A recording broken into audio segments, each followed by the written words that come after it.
Olá pessoal, meu nome é Leopoldo Martins Moreira Neto, eu sou professor aqui do Magistratura Estadual em Foco e também juiz substituto no Tribunal de Justiça de Sergipe.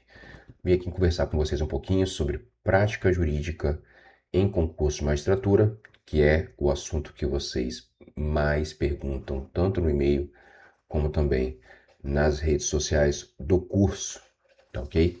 A ideia é falar sobre aquelas atividades que normalmente são mais questionadas, mais utilizadas pelos candidatos e também pincelar algumas decisões do CNJ e do STJ sobre essas atividades em específico. Então, sem mais enrolação, vamos para essa análise. Bem, a base normativa principal é a Resolução 75 do CNJ, claro, que é aquela que regulamenta os concursos de magistratura, e nela o artigo 59 delineia quais são as atividades que são aceitas como atividade jurídica para fins de prática jurídica. O primeiro inciso fala as atividades exercidas com exclusividade por bacharel em direito. A segunda é o efetivo exercício da advocacia. A terceira, o exercício de cargos, empregos ou funções, inclusive de magistério superior, que exige a utilização preponderante de conhecimento jurídico. O exercício da função de conciliador também é previsto no inciso 4 e o exercício da atividade de mediação ou arbitragem no inciso 5. Nós vamos falar especificamente sobre cada um desses casos logo a seguir.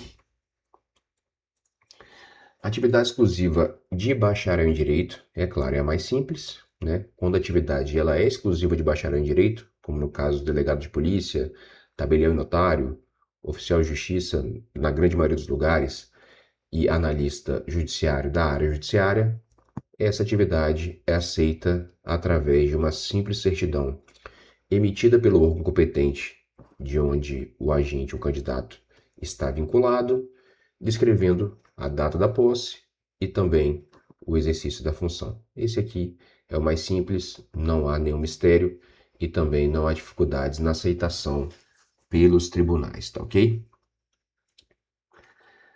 A hipótese mais comum de comprovação da prática jurídica é o efetivo exercício da advocacia, que, conforme a resolução, se exige a prática de 5 atos privativos de advogado por ano, por no mínimo 3 anos, tá bom? Então, como funciona esse efetivo exercício da advocacia em relação ao termo inicial de contagem? E aqui eu vou trazer um julgado do STJ, não do CNJ, do STJ, sobre o meu concurso em Sergipe. Eu acho que inclusive é o precedente único sobre uma situação de concurso de magistratura analisado pelo STJ em casos similares. Então, esse caso, resumindo ele, aconteceu da seguinte forma: um candidato, ele colou grau em 24 de outubro de 2013, tá bom? Escreveu no OAB poucos meses depois. Foi aprovado na OAB e se inscreveu poucos meses depois. A inscrição definitiva do TJSE, desse concurso em que foi aprovado, o candidato apresentou os documentos no dia 26 de outubro de 2016, ou seja, 3 anos e 2 dias depois da colação de grau dele. Mas, como já tinha mencionado, a inscrição na OAB aconteceu alguns meses depois da colação de grau. O TJ de Sergipe, analisando a documentação, entendeu que, como ele não tinha 3 anos da inscrição na OAB, 3 anos da inscrição na OAB e não comprovou a prática jurídica através de exercício de outro cargo, ele não teria os 3 anos de prática, porque essa contagem se daria de quando ele conseguiu a inscrição na OAB.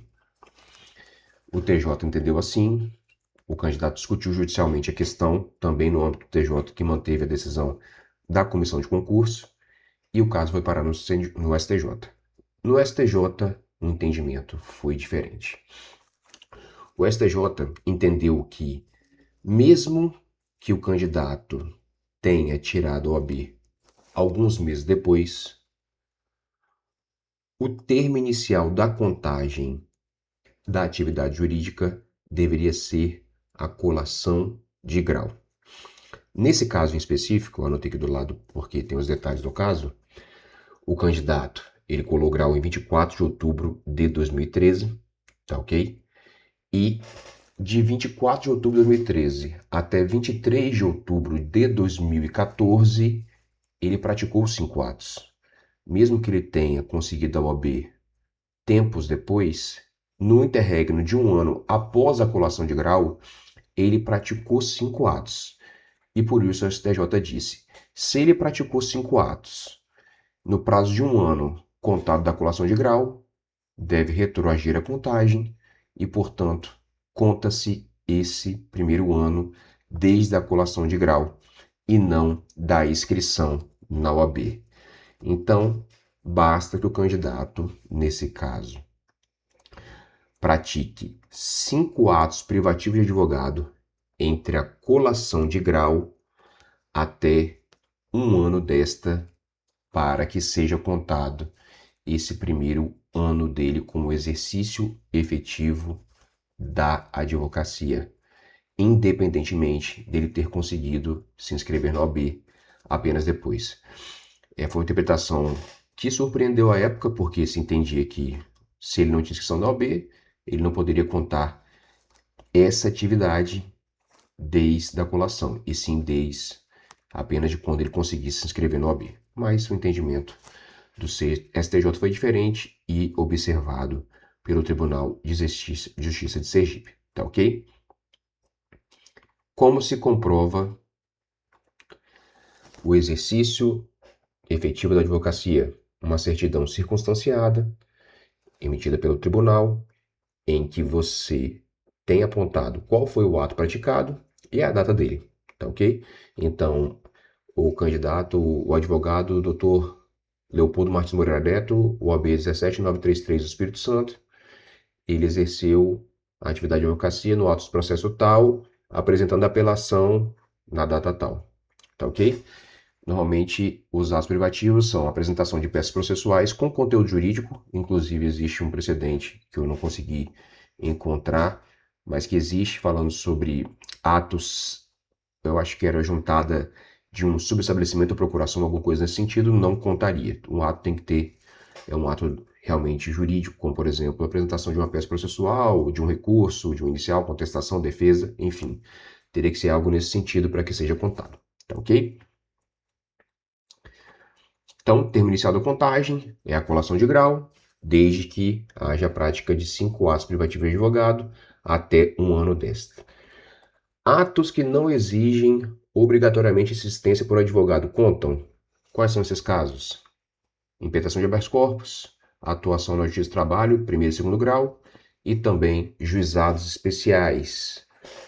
Os tribunais têm aceito de forma ampla a comprovação do efetivo exercício da advocacia também através desses atos.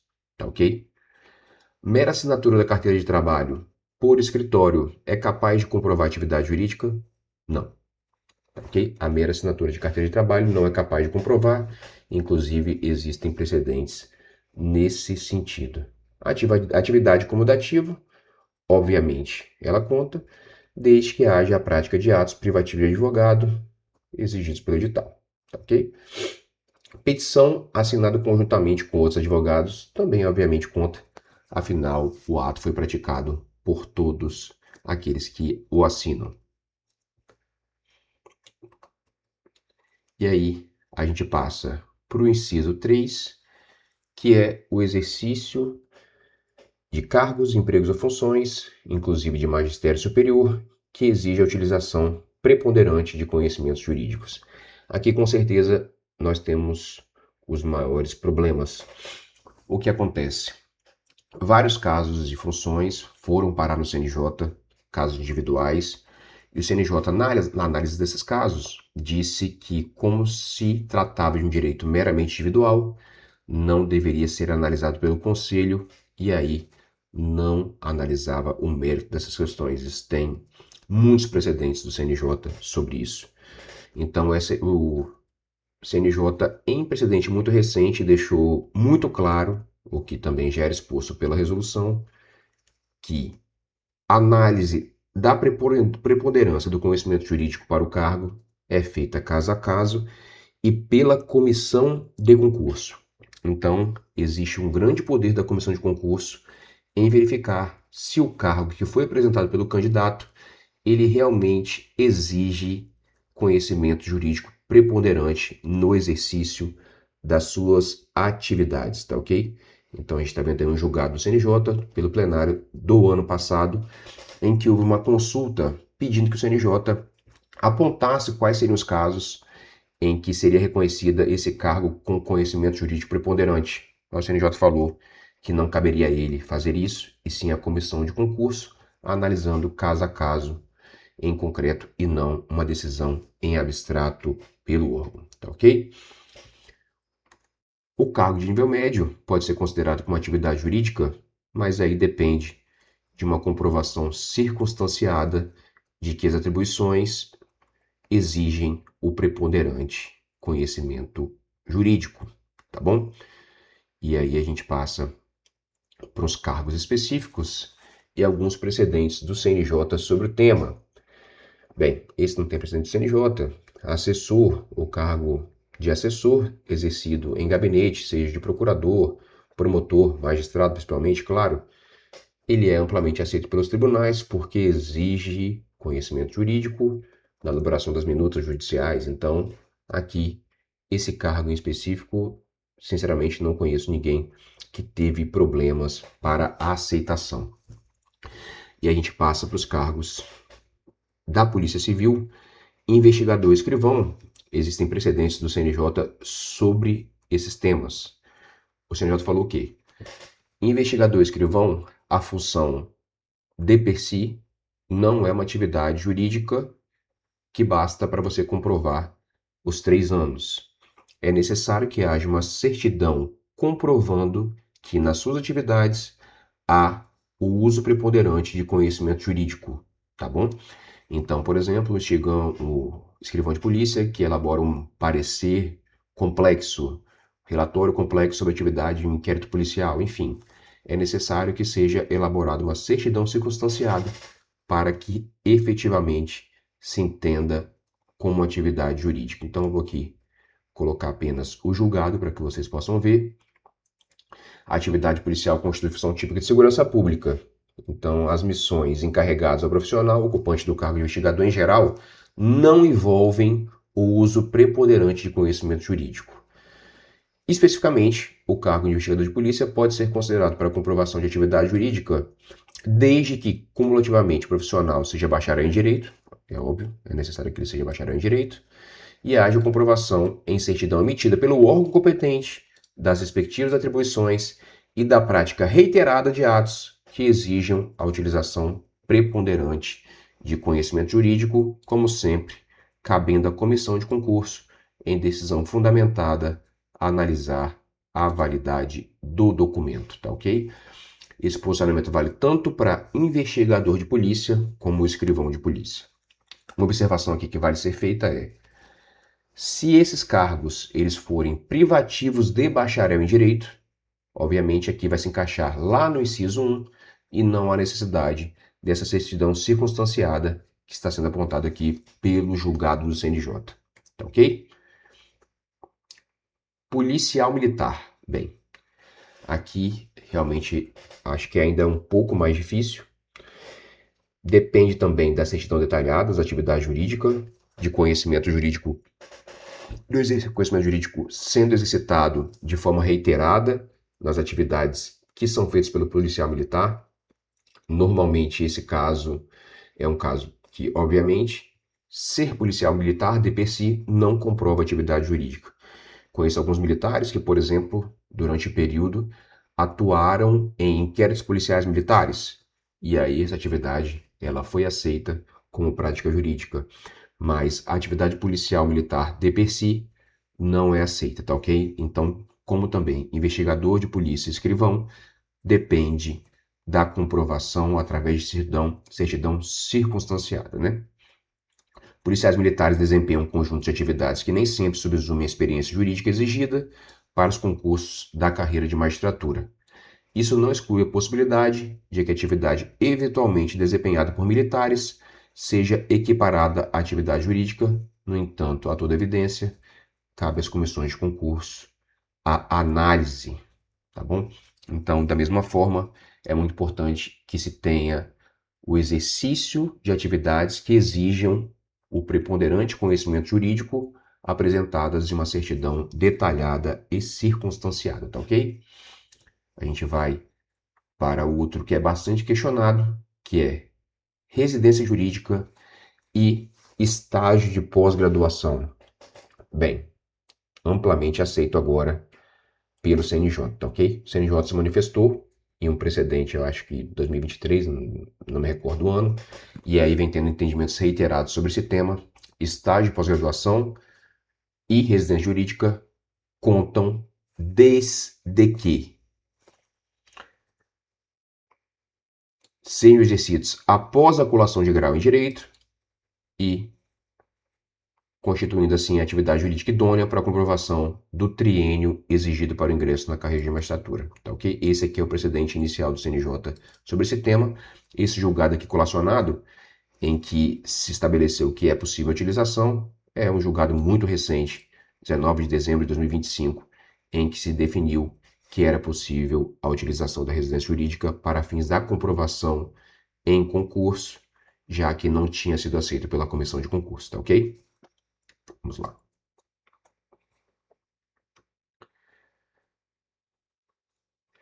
Exercício da função de conciliador é a próxima hipótese.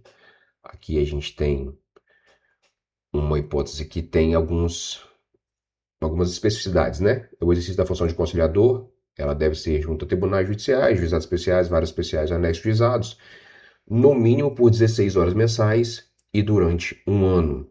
Ou seja, se utiliza no mínimo um ano como conciliador. E aí o questionamento que a gente mais recebia era: eu posso usar 3 anos como conciliador? Pode, 3 anos sem problema nenhum. A questão aqui é utilizar um período inferior a um ano, porque na resolução se prevê expressamente que deve ser 16 horas mensais e durante um ano. Então, normalmente, se a atividade for exercida em período inferior a um ano, ela pode não ser aceita. Obviamente, aqui também, apenas após a colação de grau é que será aceita a função de conciliador, tá ok? Então, aqui a pergunta mais feita: quanto ao exercício da função de conciliador por mais que um ano? Sim, basta o cumprimento da carga horária mínima e do período mínimo de um ano. Mediação e arbitragem é uma das comprovações menos utilizadas pelos candidatos, e aqui também basta uma certidão circunstanciada das atividades exercidas, apontando inclusive os litígios em que se tem atuado como mediador ou árbitro, e o período mínimo de 3 anos em entidades ou instituições legalmente reconhecidas e supervisionadas pelos tribunais, tá ok? Ou pelo conselheiro, pelo CNJ, ou pelos órgãos judiciais competentes. O que acontece é que nós temos hoje um CNJ que ele não analisa situações individuais, meramente individuais. Então, os cargos de nível médio, mas que exigem a atividade e o conhecimento preponderante jurídico,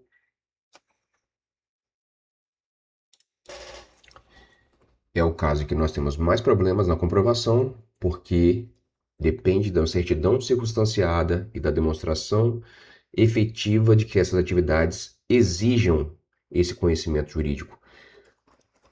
Os casos que são levados ao CNJ, quando são meramente individuais, não são analisados, e aí se concede um amplo poder para a comissão de concurso analisar se aquela atividade encaixa-se ou não para a comprovação da atividade jurídica. Tá bom, pessoal?